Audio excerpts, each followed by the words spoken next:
initial inspiration behind Dry Spell.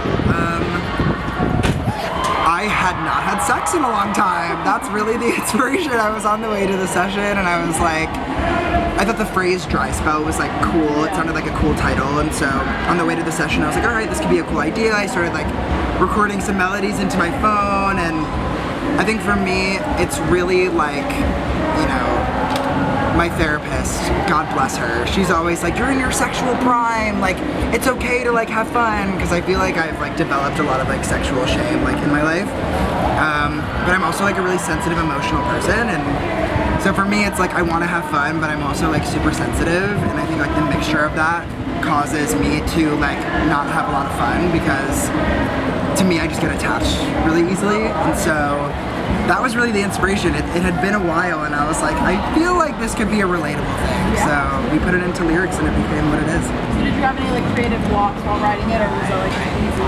That session was easy because I went into it knowing exactly what I wanted to say, which was cool. It was super fun. For the music video, were you involved in the concept? I actually like wasn't as involved in the concept. It was pitched to me, and you know, as soon as I saw it, I was like, oh, this makes so much sense. This is so cool. Such a good opportunity to film in like a beautiful place, and obviously like the dry desert. It makes sense, and so Asad Ayub, who directed it, he was just incredible and had the vision, and it was great. Awesome. What made you decide to perform the new song today at BottleRock? We are planning on releasing this song called I Don't Know Shit, and it's just always fun to like surprise the audience with something they might not know. So for me, it's just like a fun opportunity to showcase something that will surprise the crowd. So you have a debut album and a music record. Are you considering to like follow up? Like what would that follow-up album look like? I think we're working on album number 2. Album number 2. So it'll be like a regular full album, or regular full album, yeah. Yeah, just full-on second album vibes. So you're a bit of a TikTok icon. Who has had the best reaction to one of your songs? Like reaction. Oh, interesting.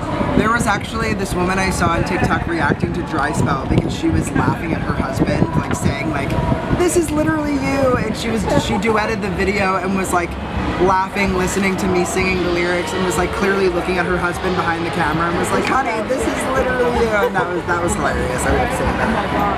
So you're going to be performing at some kind events this summer. How do you go about creating set lists for those kind of events? For me, it's really like, for those kind of shows, I want to keep it upbeat, you know. We've been on tour for the past month, so we've really like solidified the flow of the set, and so, you know, just making sure the crowd is having fun and like, you know, staying like energized and stuff, and just choosing like, you know, putting like the more slower songs in the middle, putting like upbeat songs at the front and the back, and you know, just making sure that people will leave feeling just super euphoric and energized, you know.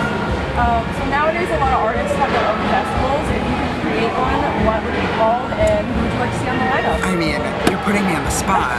What would I call it? How about... I literally... I mean, the name of the festival, what would I name it? We'll call it Jordy Fest. That sounds great to me. I love that. And, you know, ideally I'd love to put a bunch of queer artists on the lineup, people who I've looked up to for a while, and artists who inspire me every day. So BottleRock features a lot of food, wine, and beverages. What is your favorite go-to restaurant or dish? Ooh.